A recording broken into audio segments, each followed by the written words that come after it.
Olá, pessoal, tudo bem?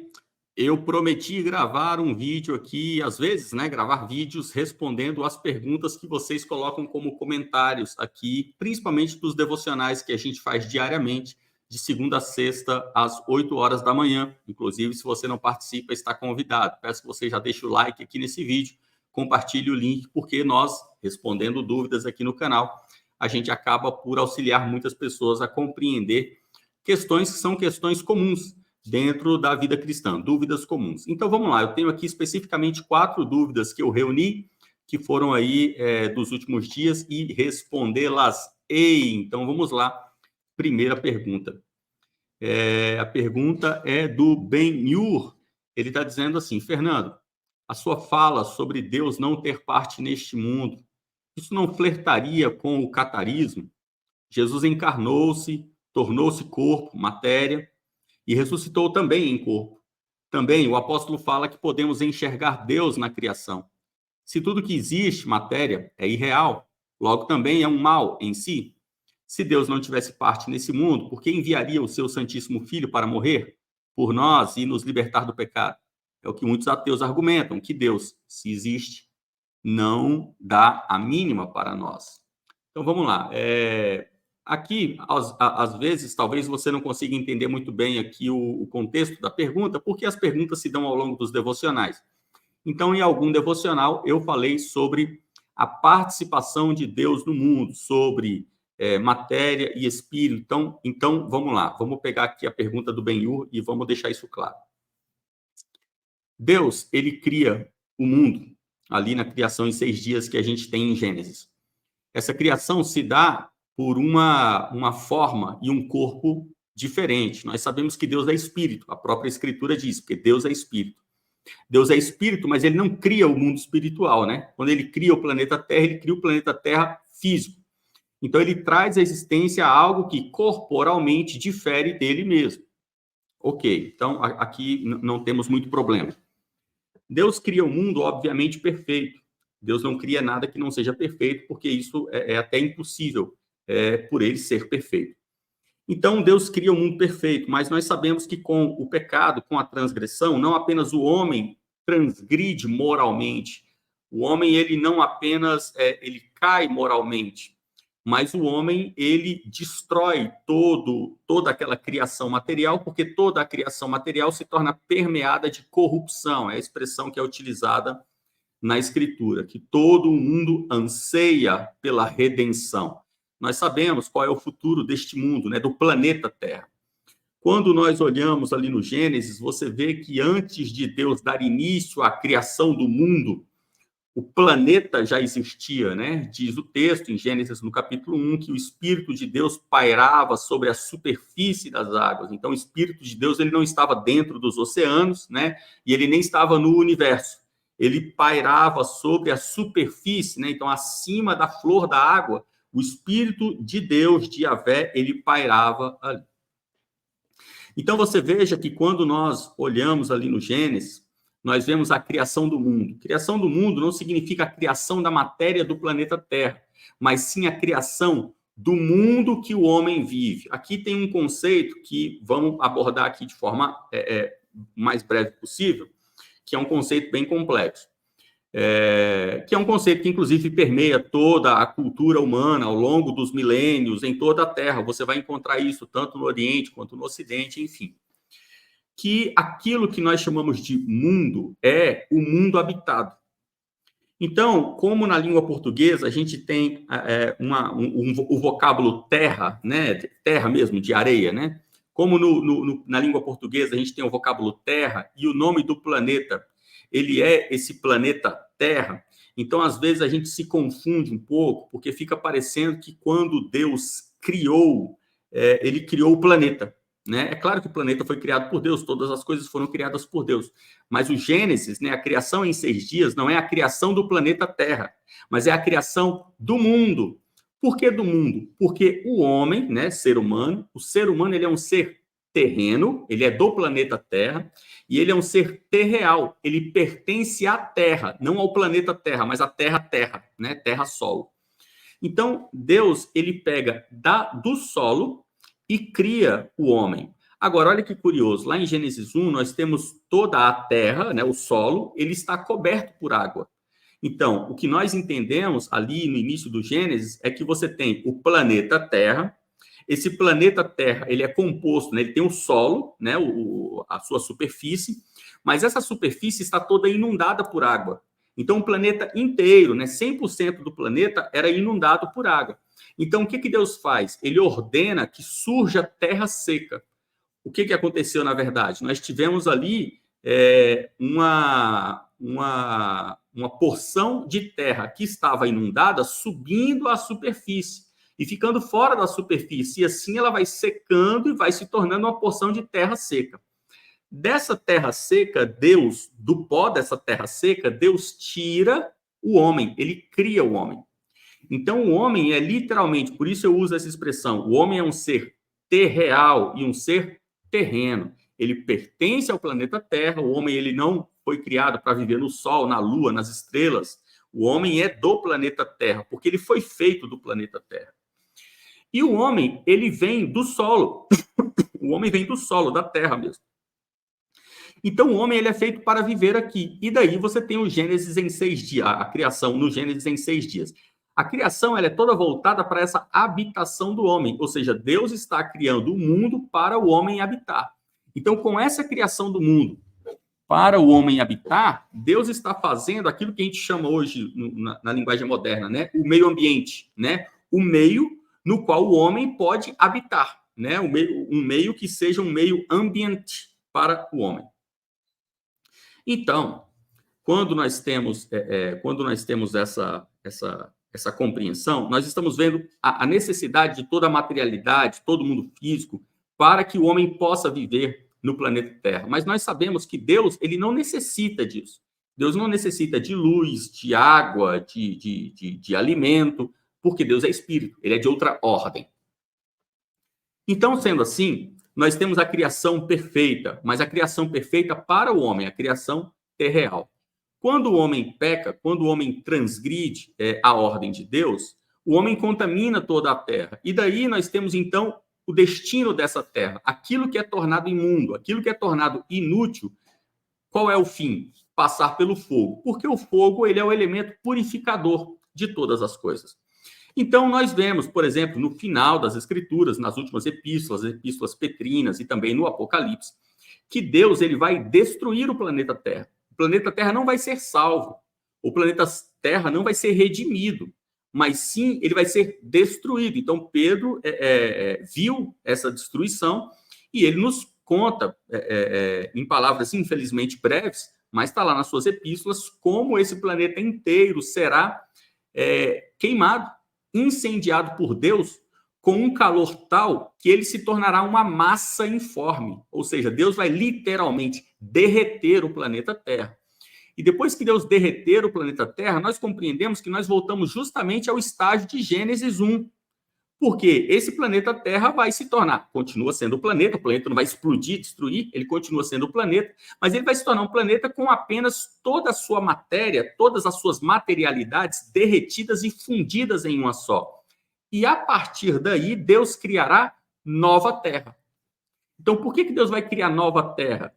Porque os homens continuarão existindo, nós, né? O povo de Deus, os cristãos, né? A igreja, os servos de Cristo, eles continuarão existindo eternamente. E eles vão existir onde? No céu? Não, né? O homem ele não foi feito para o céu, ele é da terra. Então, para que nós possamos gozar da eternidade com Deus, nós precisamos de uma nova terra. Então, Deus vai construir, né, vai fazer essa nova terra para que nós possamos habitá-la.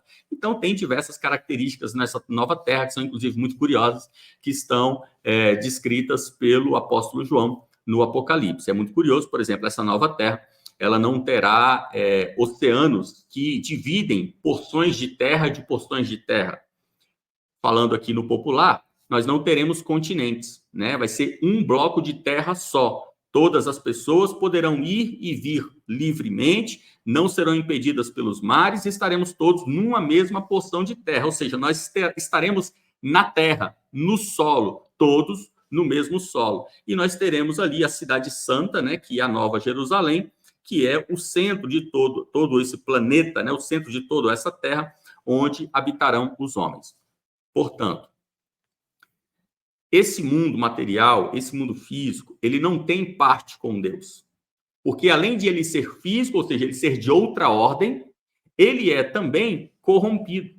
Então, não apenas Deus não tem parte com o mundo, falando aqui do mundo físico, não apenas Deus não tem parte com o mundo, como este mundo está corrompido. Então, vamos lá. Segunda parte da pergunta do Benhur. Poxa, mas se Deus não tem parte com esse mundo, por que ele mandou Jesus Cristo? Então, vamos lá. Primeiro, Deus não mandou Jesus Cristo para salvar as plantas, os animais, né? Deus mandou Jesus Cristo para ele salvar o homem. Para ele salvar o homem. E nós vemos isso descrito muito bem no capítulo 1 do Evangelho de São Lucas, se não me falha a memória, no capítulo 1 do Evangelho de São Lucas, onde nós temos o anúncio à Virgem, onde o anjo Gabriel diz, né, que nascerá o Salvador, e o seu nome será Jesus, porque ele salvará o seu povo dos seus pecados. Então, por que Deus manda o seu filho? Para salvar o homem. Salvar o homem de quê? Da morte? Salvar o homem do diabo? Salvar o homem do mundo? Salvar o homem dos perigos? Não, salvar o homem do pecado. Então, Jesus é o sacrifício, ele é o Cordeiro Santo que salva o homem do pecado. Então, por que nós, cristãos, nós usamos a expressão, né? Eu sou salvo. Fui salvo por Jesus. Eu sou salvo, né? Tem até gente que tem a dúvida, né? Poxa, uma vez salvo, salvo para sempre? Posso perder a salvação? Se não me engano, temos vídeo aqui no canal respondendo essa pergunta. Então, Jesus nos salva de quê? Jesus nos salva do pecado. Então, por nós sermos salvos do pecado, nós não vamos para o inferno. Isso é algo até de questão lógica, não é um milagre que Cristo faz, é uma lógica, né? Se Cristo nos salva do pecado, nós não pecamos. Se nós não pecamos, nós não podemos ir para o inferno. Então, você veja que a salvação de Cristo é a salvação do pecado. Aí você fala, poxa, Fernando, mas então quer dizer que os cristãos não pecam?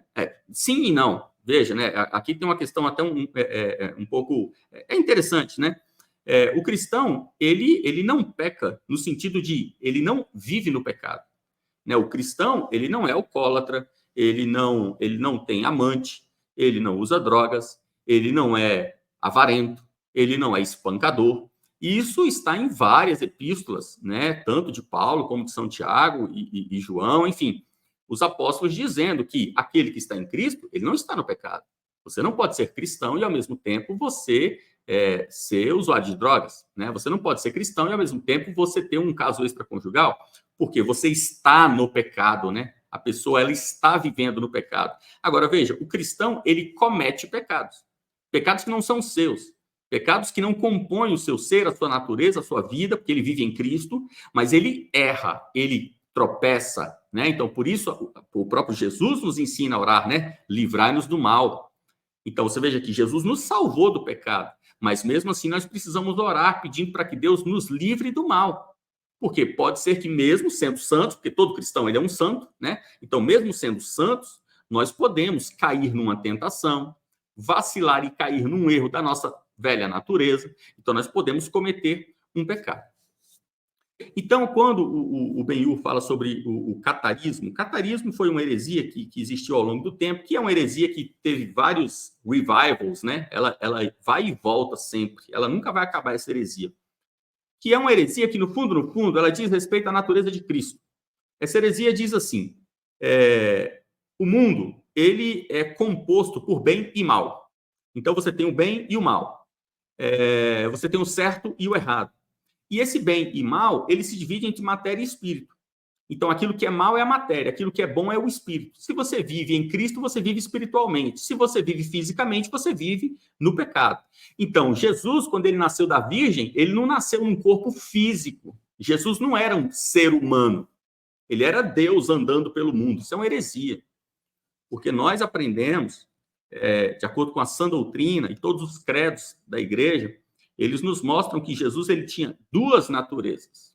Eles tinham duas naturezas. Jesus tinha a natureza humana, porque ele é filho de Maria, que era um ser humano, mas nós não podemos nos esquecer que a semente que fecundou Maria não era humana.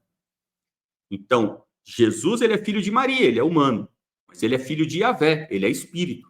Então, em Jesus nós temos essas duas naturezas, né? E essas duas naturezas se unem em uma só pessoa. Então, Jesus é uma pessoa. Não existe o Jesus, filho de Deus, e o Jesus, filho do homem. Ele é um só. Então, por isso é uma heresia você falar, por exemplo, que Maria não é mãe de Deus, né? Que é a primeira grande dúvida ali nos primeiros concílios ecumênicos. Se Maria não é mãe de Deus, então ela pariu, né? Ela deu à luz algo que não era o filho de Deus. Era um ser humano comum. Isso é mentira, né? Isso é uma heresia. Então, quando nós vemos Jesus nascendo no mundo para salvar o homem do pecado, nós não vemos Jesus participando no mal, ainda que ele tenha corpo físico. Né? Agora, por que Jesus ele tinha um corpo físico? Né? Ele era um ser humano comum, ele tinha pulmão, rim. Por que Jesus tinha um corpo físico, mas ele não participou do pecado? Em primeiro lugar, porque não podemos ignorar esse ponto. Jesus, ele não surge da Virgem Maria. Porque a Virgem Maria, ela não, de repente, apareceu grávida. Ela foi engravidada. Então, falando aqui numa linguagem, hoje a gente está no século XXI, né? A gente sabe como se dá a procriação, né? Como se dá a gestação. Então, Maria teve um óvulo fecundado. Então, a quem pertencia esse óvulo fecundado pela Virgem, né? Fecundado na Virgem? O óvulo era dela, de Maria, né? 100%, em absoluto, unicamente dela. Mas como esse óvulo fecundou-se? Ele não fecundou-se, ele foi fecundado. O óvulo é fecundado pelo quê? Pela semente, de onde vem, na língua latina, o sêmen, né? Que é a semente. E qual foi a semente que fecundou o óvulo da Virgem? É a semente de Deus Pai. Ele se torna pai, né? Pois ele não é pai, eternamente, ele se torna pai, como diz o Salmo, né? Tu és meu filho, eu hoje te gerei. Então, Deus Pai, a relação de Yahvé para com o filho. O pai é pai do filho, o filho é filho do pai. E o Espírito é o Espírito do Pai, que vem a nós da parte do filho. Então, é a Santíssima Trindade. Então, o óvulo de Maria foi fecundado pela semente de Yahvé.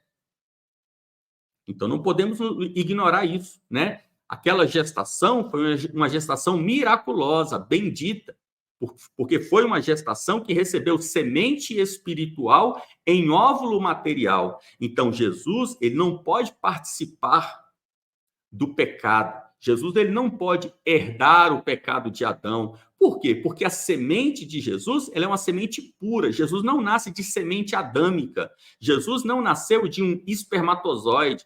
Jesus não nasceu de uma semente de um homem masculino.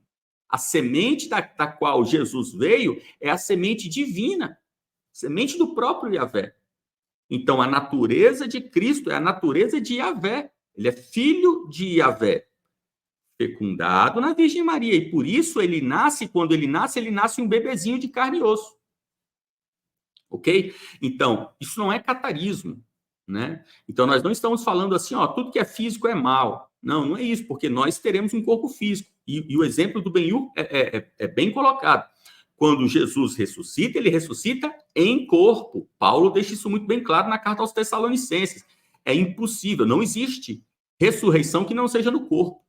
E toda ressurreição tem que ser no corpo morto, porque ressurreição significa você colocar-se de pé novamente. Então, aquele que morre, né, que deita, aquele que tomba, ele é colocado de pé novamente.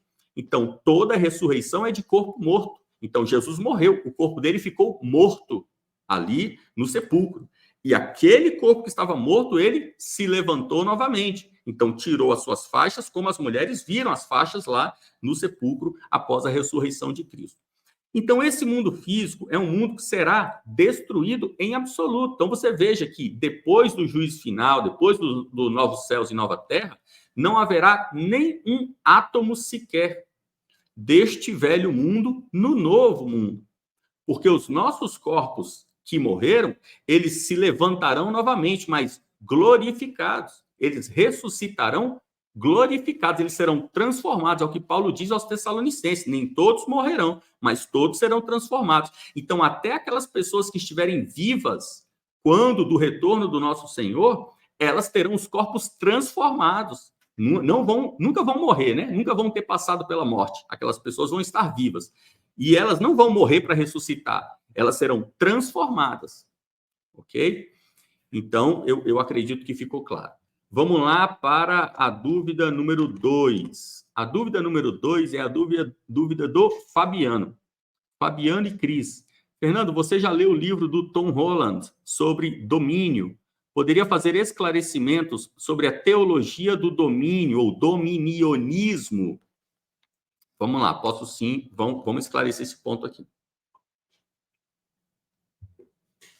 Nós temos, deixo aqui um alerta.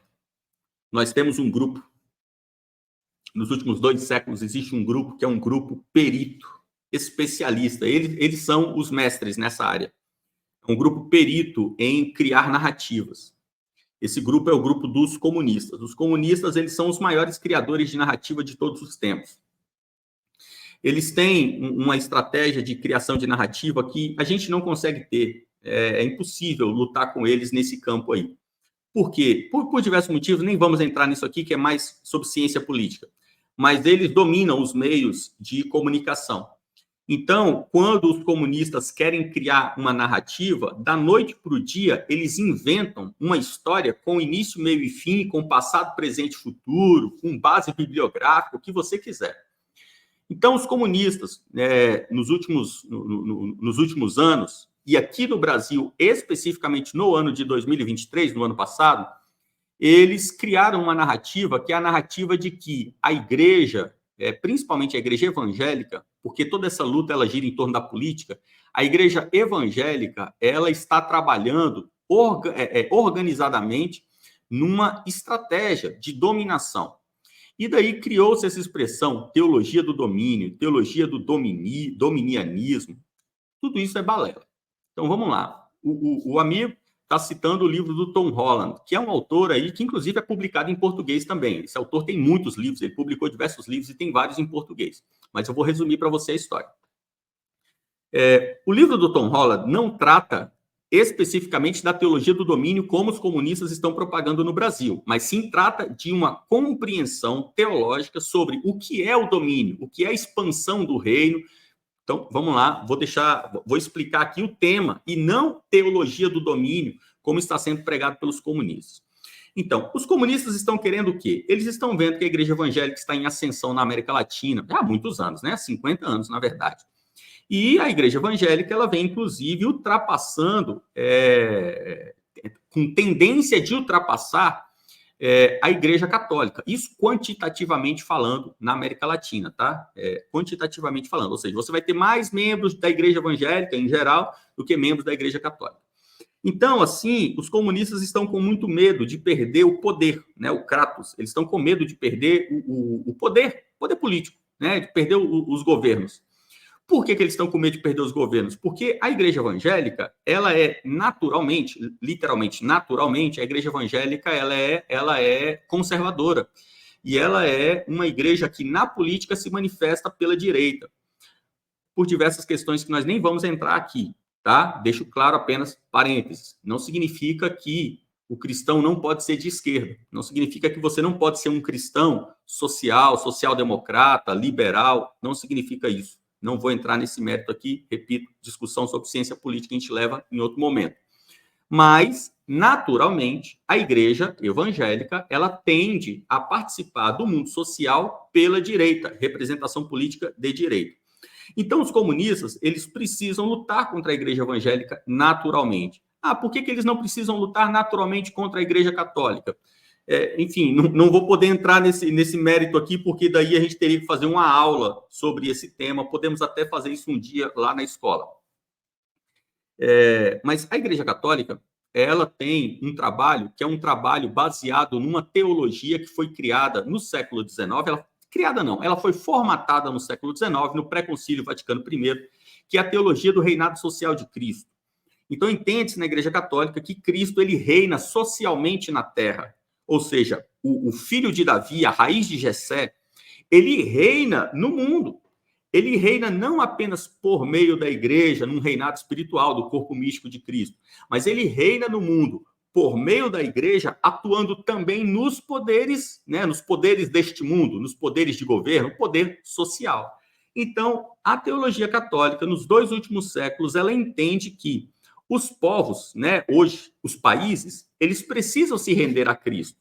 Então, quando um país se rende a Cristo, aquele país se torna cristão. Sabe, igual você tem assim no islamismo, você tem lá um país, o Irã, ele é um país islâmico. Então, mesmo que tenha um cara lá no Irã que não seja, ele individualmente, não seja muçulmano, como ele é um cidadão daquela nação muçulmana, ele é muçulmano. Entendeu? Assim, contando, né, em termos de contagem, ele é um muçulmano. Então, o catolicismo, ele tem, com essa teologia, uma outra luta, um outro campo de batalha, que é um campo de batalha naturalmente social. Então, naturalmente, você vai ter dentro da Igreja Católica, nos últimos 2 séculos, uma tendência muito mais para a esquerda do que para a direita.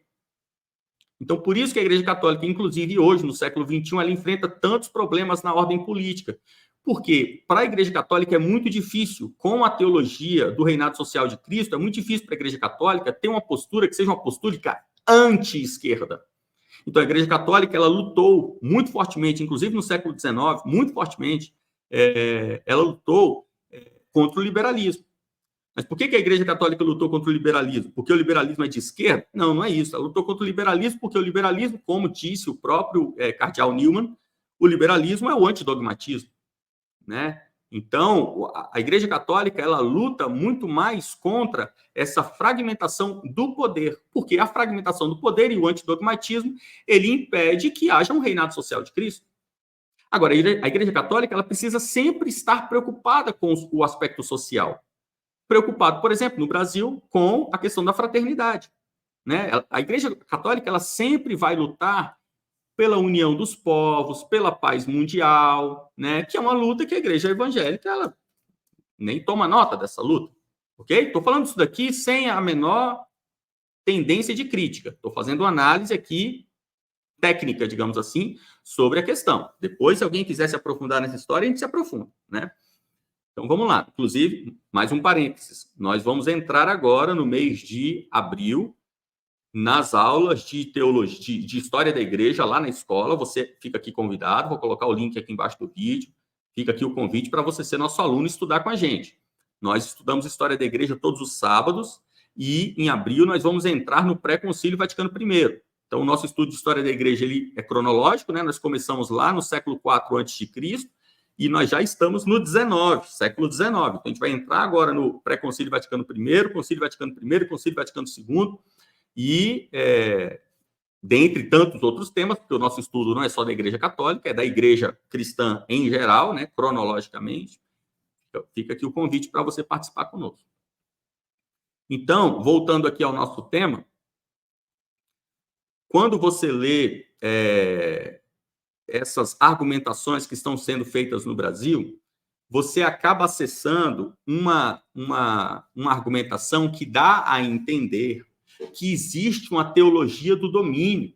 E essa teologia do domínio tem grandes escritores, autores, teólogos que produziram obras ao longo do tempo, dentre os quais o Tom Holland, o que é uma baita de uma mentira. Não existe teologia do domínio como está sendo anunciado pelos comunistas aqui no Brasil. Então, eu já me aprofundei bastante nessa argumentação. Se você for pesquisar as bases bibliográficas desse movimento comunista no Brasil, que tem pregado que a igreja evangélica está trabalhando na teologia do domínio, toda a bibliografia deles é uma bibliografia recente, de 2, 3 anos atrás, e todos eles são baseados em artigos da Wikipedia, que inclusive eu já vi a fonte, quem são os editores dos artigos são eles mesmos.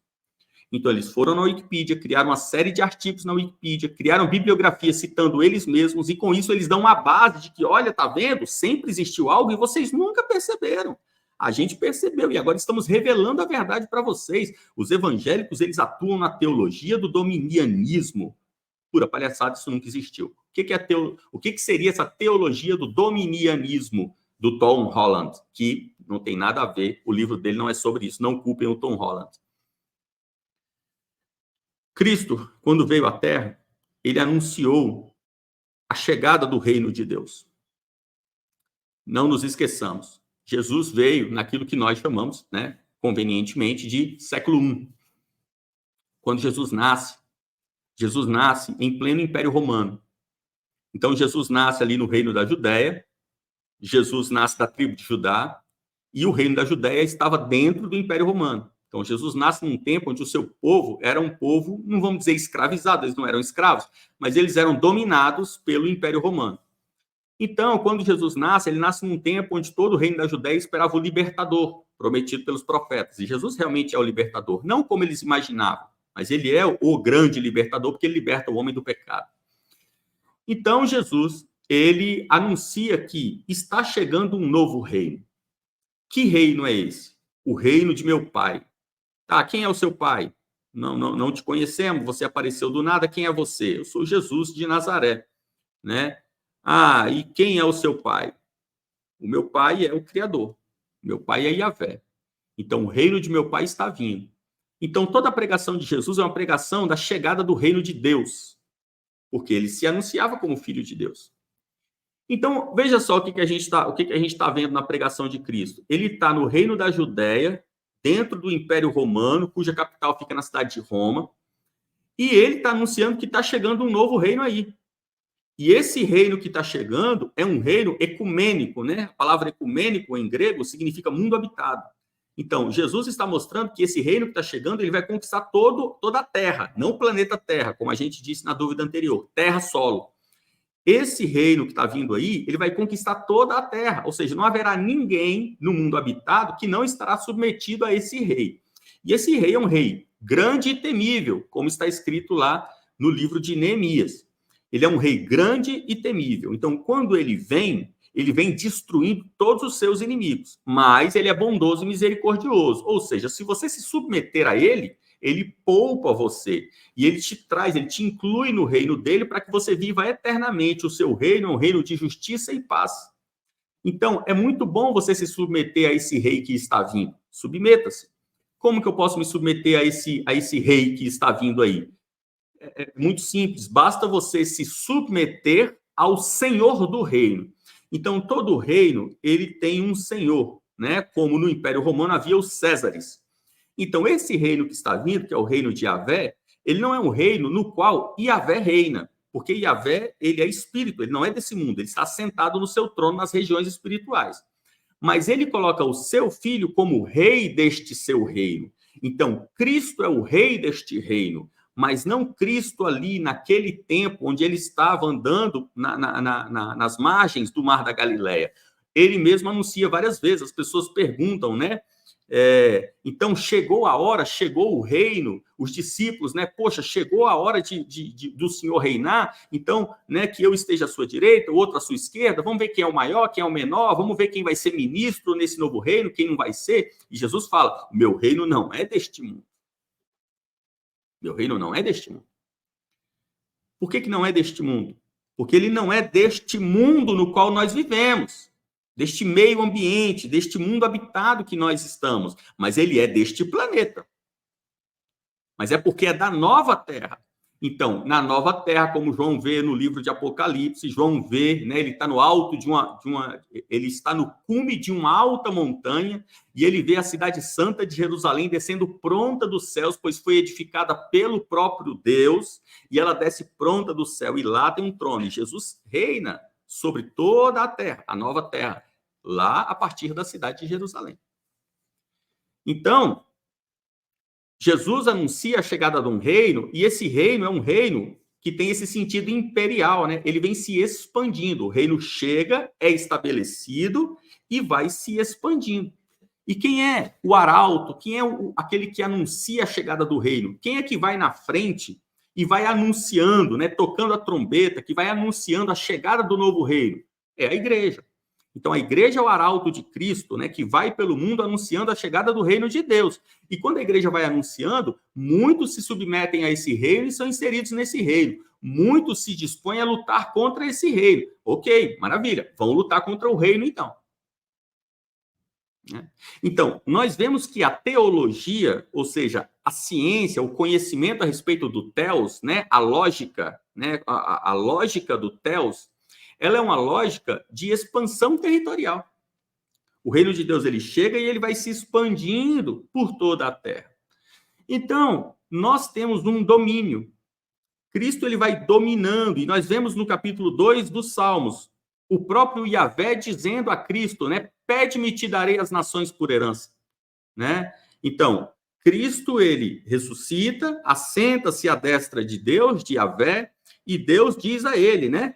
Fica aí, né? Até que eu coloque todos os teus inimigos por debaixo dos teus pés. Depois que eu derrotar todos os teus inimigos e colocá-los todos debaixo dos teus pés, você pode se levantar pisando sobre eles. E assim você vai voltar até a terra e vamos ter o juízo final, vamos ter a criação da nova terra e você vai reinar eternamente em Jerusalém. Este reino, né? Este reino nosso, esse mundo no qual nós vivemos, ele é um mundo que receberá a chegada do rei. Né? E ele vai reinar sobre o nosso mundo, o mundo dos homens, né? Na nova terra. Então, falar de uma teologia do domínio parece um plano político, né? Parece um plano político desse mundo. Nossa, a igreja evangélica quer dominar o planeta, quer dominar a União Europeia, a ONU. De forma nenhuma, o nosso reino não é desse mundo. Mas é claro que a igreja está anunciando a chegada de um reino que é um reino de expansão territorial. Porque, no fundo, a gente vai conquistar todo o planeta. Ok? Mas não confundam isso com o reino deste mundo. A igreja evangélica, ou, né, no sentido geral, a igreja de Cristo, ela não tem nada com esse mundo, ela não precisa de deputados, de senadores, de reis, ministros, de forma nenhuma.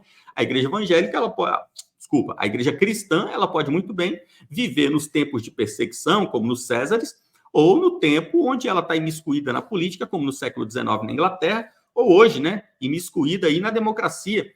Não faz a menor diferença, sinceramente, a igreja não precisa disso, né? A igreja se envolve com essas coisas porque a igreja é composta de seres humanos e nós somos humanos, e dentro da igreja sempre vai ter filósofos, cantores, artistas, carpinteiros, mecânicos. Então, nós somos seres humanos. E tem gente dentro da igreja que gosta disso, né? E que quer se meter na política, mas o reino de Cristo não precisa de política.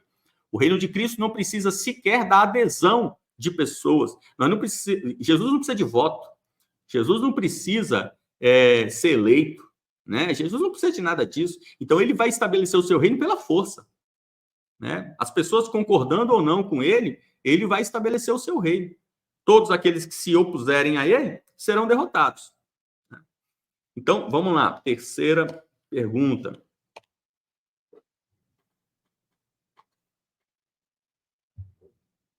A terceira pergunta é do Julian Paz.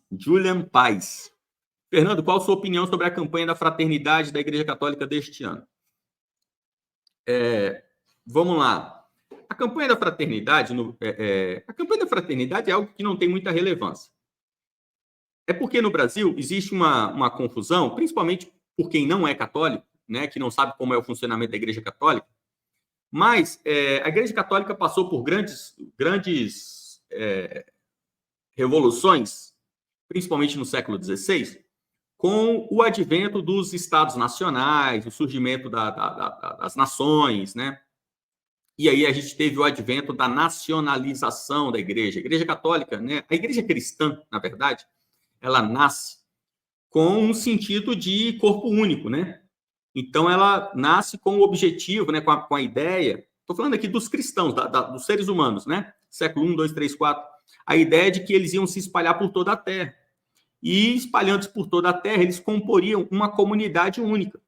Mas imaginava-se que essa comunidade única seria não uma comunidade mística, mas uma comunidade única literalmente, culturalmente. Eles teriam todos, mesmos costumes, mesma alimentação, mesma vestimenta, uma mesma liturgia de culto, enfim, né? E percebemos, muito rapidamente, percebemos que a coisa não era bem assim. Então, logo no século IV, no século V, com a queda do Império Romano, o mundo conheceu as divisões, as grandes divisões, dentre as quais a primeira e maior de todas é a divisão do mundo cristão entre Oriente e Ocidente. Então, o aspecto cultural, a mente, o nous dos povos orientais, ela não se alterou. Então, os orientais, eles continuam sendo orientais, né? Então, quando eles se convertem a Cristo e se tornam cristãos, eles se tornam cristãos orientais. Eles não abandonam a música, a alimentação, a vestimenta, a cultura deles para adotar uma cultura latina naquela época, no Império Romano. Eles não adotam a cultura do Império Romano, porque eles não estavam inseridos no Império Romano. Então, quando o evangelho vai para o Oriente, alcança os russos, os chineses, os indianos, vai alcançando os povos do Oriente, esses povos eles não saem da Índia, da Rússia e vão para a Europa, viver na cultura europeia. Não, eles continuam lá, né? Mas eles são cristãos, porque eles estão compondo esse corpo único, universal católico, que é o corpo místico. Então, eles seguem o Cristo, eles recebem a sã doutrina, eles recebem os sacramentos, eles são filhos de Deus, ainda que não tenham a mesma cultura que os ocidentais. Então, a gente tem, né, a divisão do mundo cristão em Oriente e Ocidente. Isso vai ao longo do tempo, né? Vamos acelerar a história. Quando você chega no século XVI, você tem a Reforma Protestante.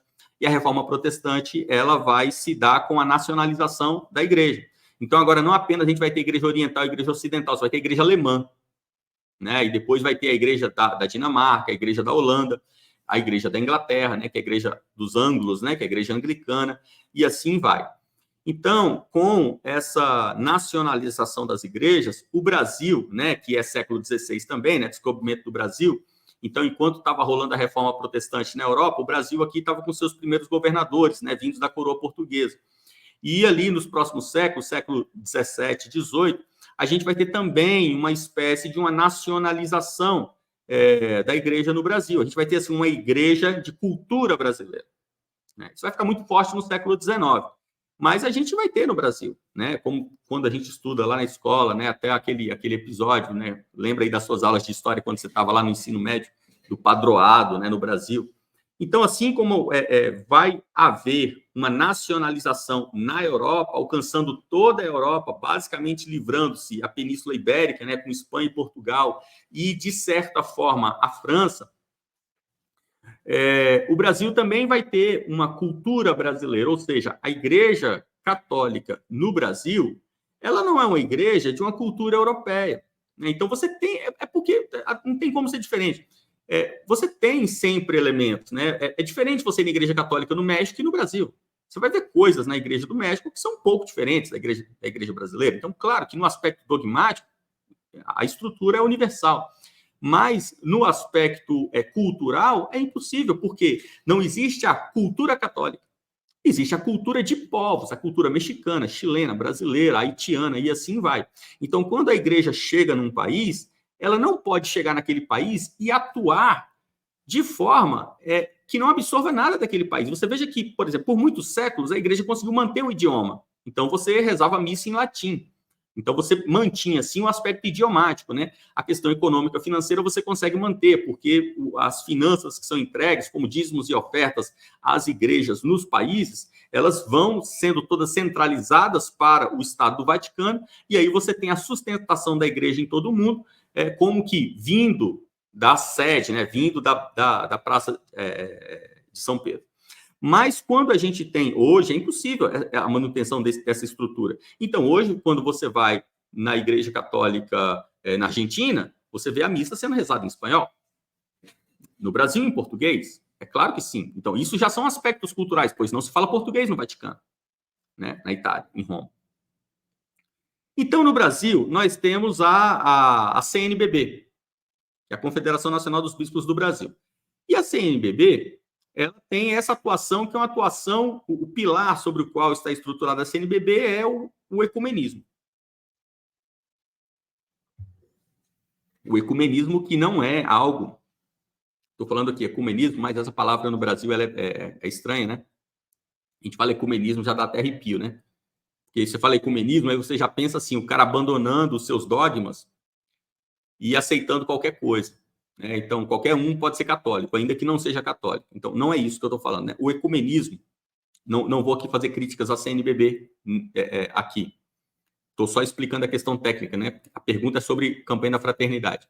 O que é a campanha da fraternidade? A campanha da fraternidade é uma campanha da CNBB, não é uma campanha da Igreja Católica. É uma campanha da CNBB. A CNBB atua no Brasil desde os anos 60, que foi quando começou a campanha da fraternidade.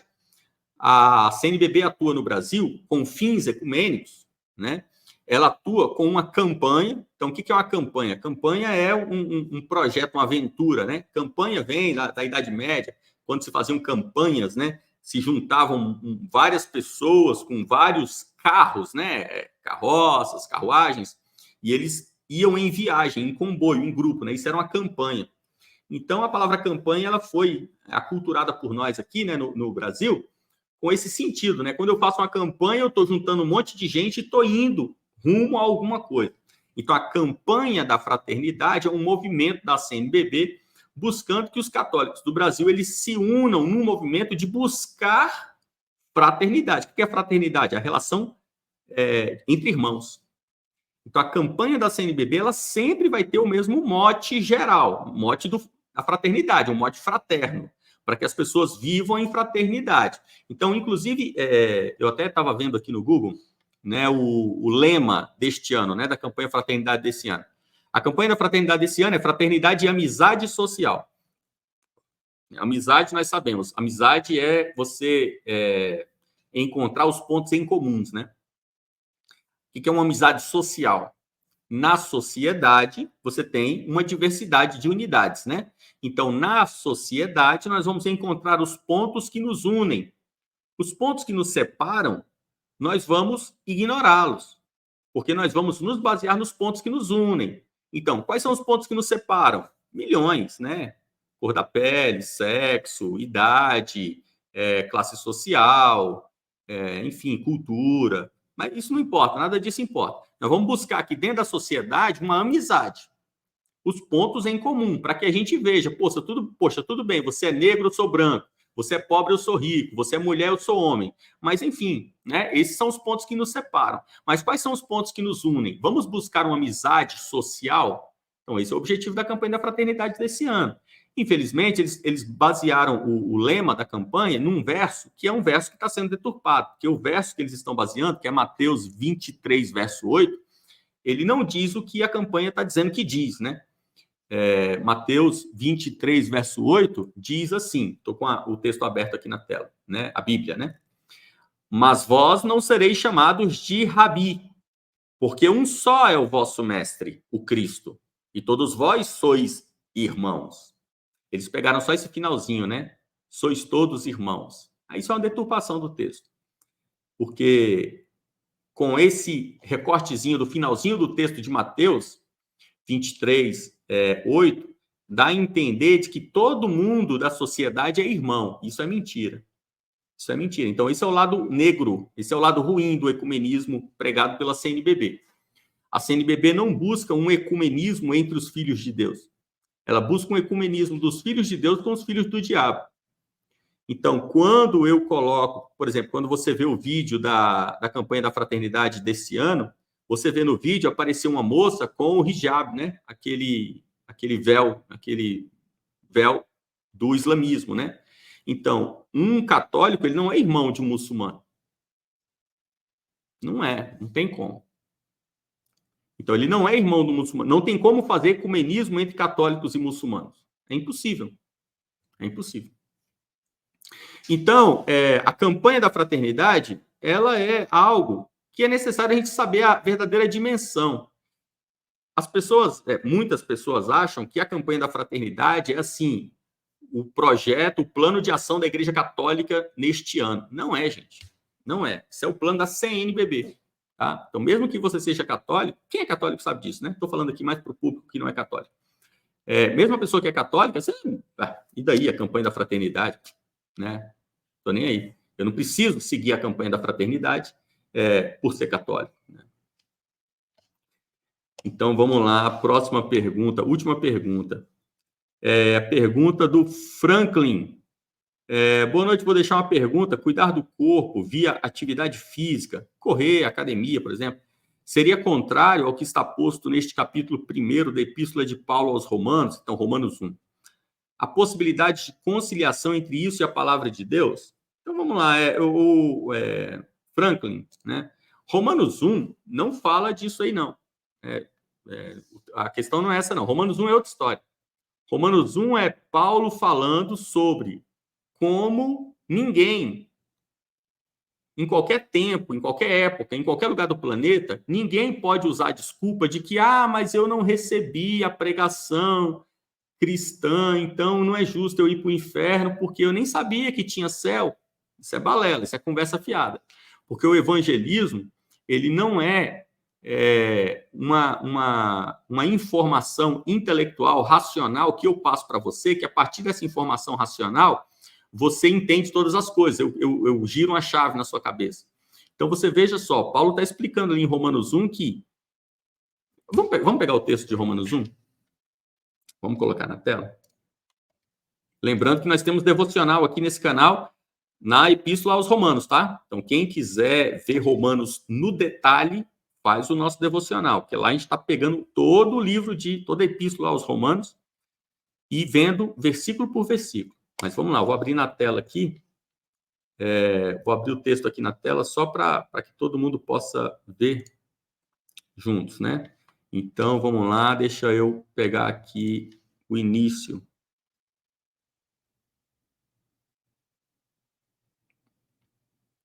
Aqui, ó. Eu vou pegar logo a partir do verso 18, tá, gente? Vou ler a partir daqui, ó, onde eu estou marcando, ó. Portanto, a ira de Deus é revelada dos céus contra toda impiedade e injustiça dos homens que suprimem a verdade pela injustiça humana, pois o que de Deus se pode conhecer é evidente entre eles, porque o próprio Deus lhes manifestou.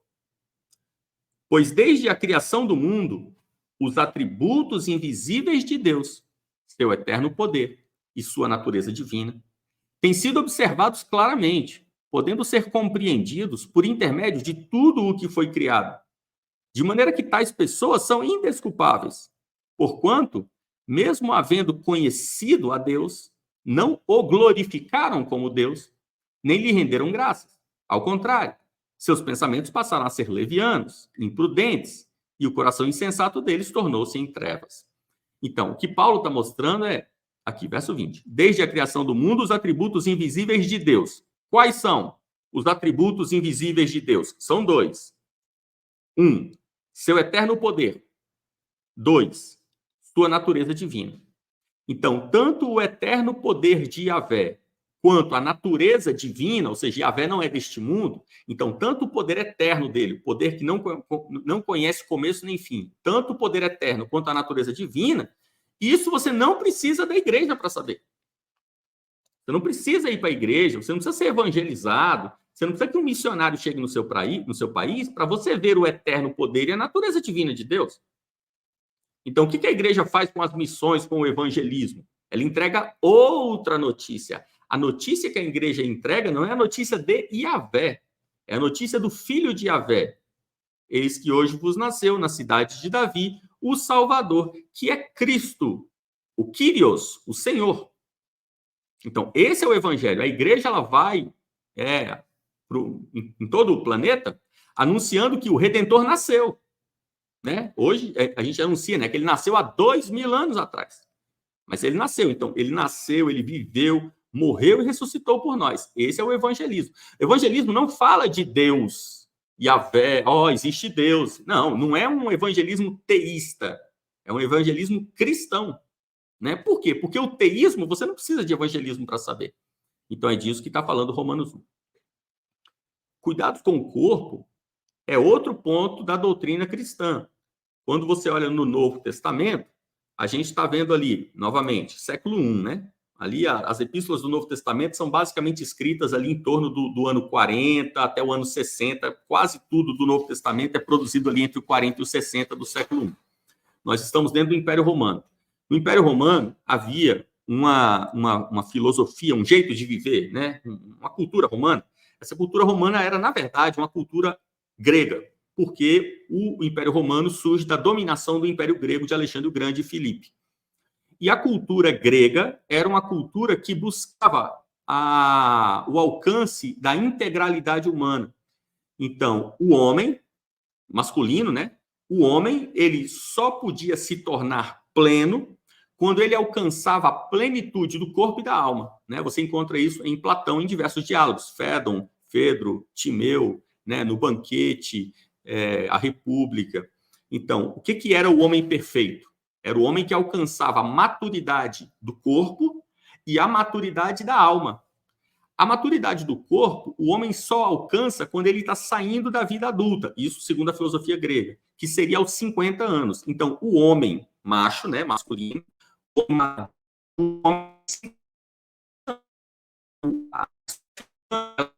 problema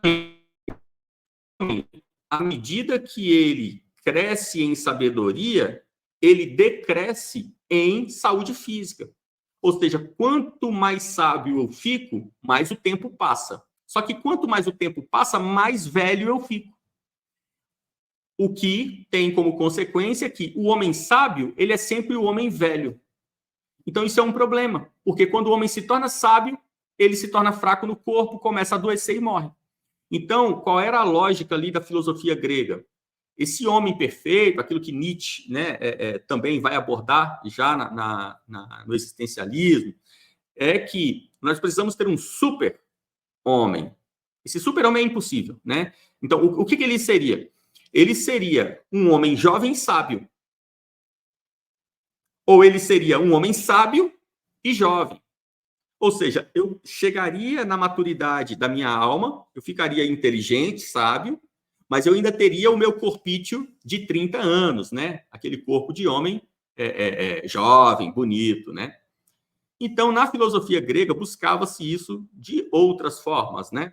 Dentre as quais, né, a principal, que era a relação de pederasta, né? Que era a relação do homem velho, sábio, filósofo, que quando chegava no final da vida, ele se associava a um homem jovem, para que essa dupla, né, na união dos dois, eles obtivessem, então, este homem perfeito, que seria o jovem com a sabedoria do adulto.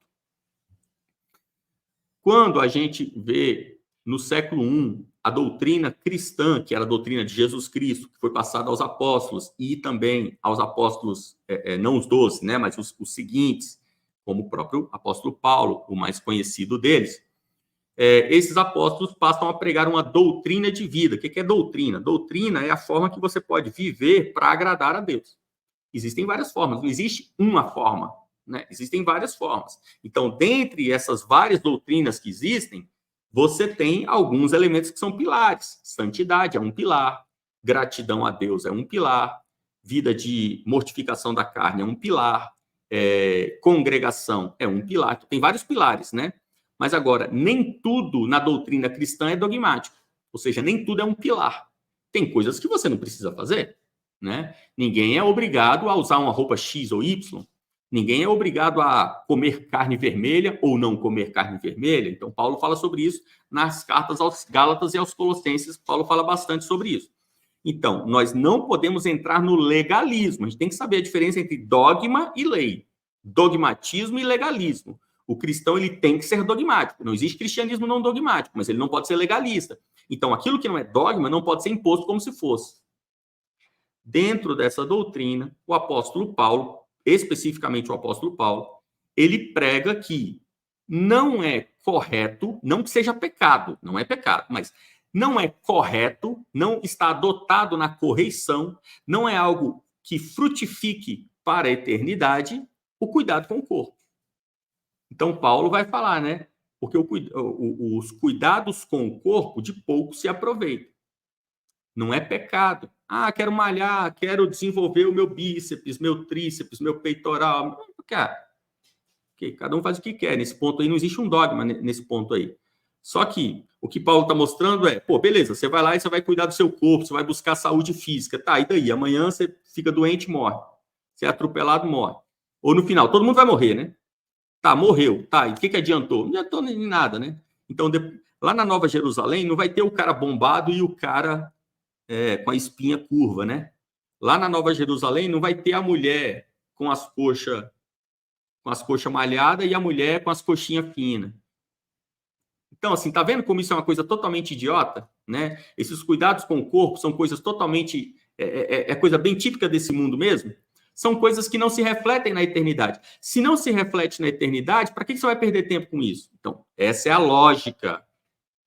Tá? Agora, claro que hoje as pessoas se prendem a pontos que são assim, pontos que não são pontos eternos, mas as pessoas, quando você fala desses temas, elas ficam até bravas. Então, tem gente que, quando eu falo isso, fica, né, indignada comigo. Como tem gente também que, quando você fala que cachorro não vai para o céu, ela quer morrer, né? Mas, enfim, aí cada um com os seus pontos, tá bom? É isso. Pessoal, quem tiver dúvidas, quem quiser que eu grave vídeos aqui respondendo dúvidas, basta fazer como esses nossos participantes aí e mandar as suas dúvidas como comentário aqui dos vídeos, tá bom? De vez em quando eu separo um tempinho e gravo os vídeos. Eu preciso de tempo porque eu não sei fazer resposta rápida. Vocês estão vendo aqui. A gente deve estar aqui há 1 hora mais ou menos para responder 4 perguntas, tá bom? Fiquem todos com Deus e até a próxima.